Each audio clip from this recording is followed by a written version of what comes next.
So is this going to be a long, cold, and bank-breaking winter for American consumers? Joining me now is Mandy Gunasekara, Independent Women's Forum Senior Policy Analyst and a former EPA Chief of Staff. Great to see you, Mandy. Thank you for being here.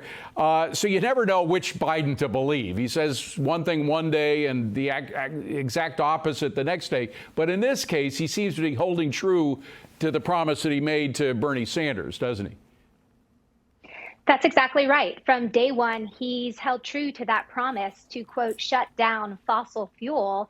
And he and the Democrats that are in charge of the House of Representatives and the Senate have taken over 100 actions aimed at making it harder for oil and gas to be developed and delivered to market.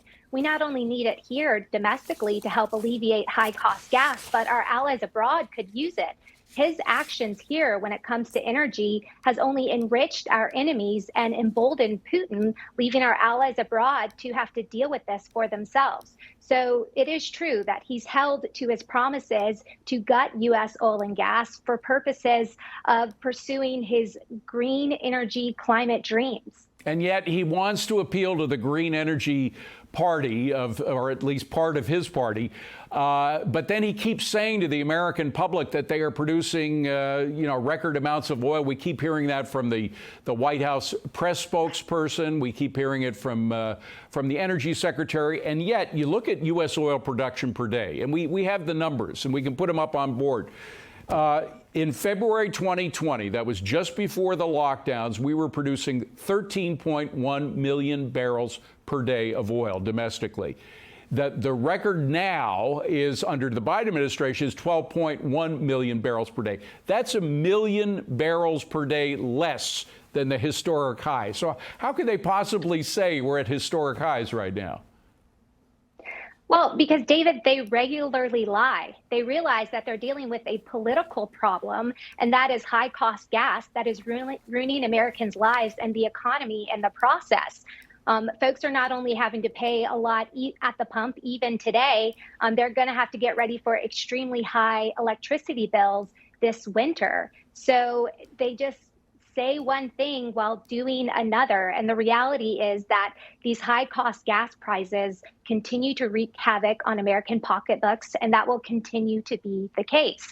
And they aren't interested in providing real solutions. If they wanted to provide real solutions, they would turn to U.S. oil and gas. But instead, they've been going to Saudi Arabia, to Venezuela, to areas where the countries do not share our interests, when they could just turn to the folks here ready to deliver this much-needed product to market. They don't share our political interests, nor do they share our concern for the environment, because those are very dirty producers. Particularly PDVSA in Venezuela. It's just filthy the way they produce oil. They've ruined millions of acres of land, beautiful land in Venezuela. Let's specifically, though, talk about natural gas, because a lot of people heat their homes with natural gas. And what we've seen overseas and what we've seen here, much more overseas, though, the price of natural gas just skyrocketing. I think it's like 3 times what it was a year ago.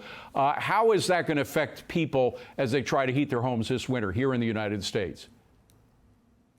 Well, it's going to limit access. Folks will likely have to deal with disruptions. They'll have to deal with blackouts and brownouts. They're also going to have to deal with alerts coming from utility managers, asking them to curb their energy use, asking folks to keep their homes at unsafe levels, either really cold in the dead of winter. And it also puts livelihoods at risk. There's a lot of farmers that rely on access to natural gas and propane, usually delivered by the same sort of system, to keep livestock healthy during cold winter months. So it's going to wreak havoc. Folks need to get ready for disruptions and for high electricity bills. And David, to the earlier point, I just want to say this too, the Biden administration trying to pretend like they should take credit for an uptick in production, that's absurd. The Obama administration tried to do that as well. They're trying to take credit for success despite their best efforts to undermine U.S. oil and gas's ability to produce and deliver those reliable products to market. Yeah. And their continuation of this is going to make for a hard and very expensive winter here in the United States. And Mandy, I'm getting around, but real quickly, the situation over in Europe is dire. I mean, there's no other way to say it. It's dire. The people in the UK are seeing enormous increases in costs for natural gas and products that they're going to actually need. They can't do without. We were, during the last couple of months of the Trump administration, there was an effort to build out the LNG industry, liquid natural gas, to create ports overseas so that if there was a war in Russia, for example, or between Russia and Ukraine, they'd have an ability to use our natural gas, which was in plentiful supply. Is that all gone now? Is that dream of the LNG ports in Europe gone?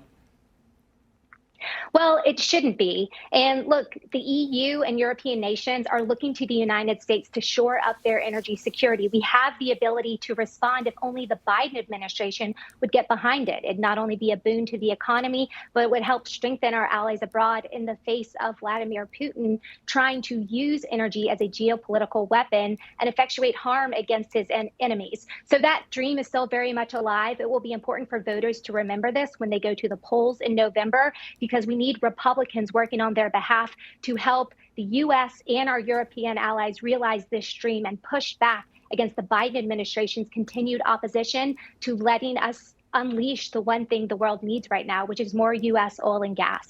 Mandy Gunasekara, thank you so much for being here. Appreciate it, Mandy. Thanks very much.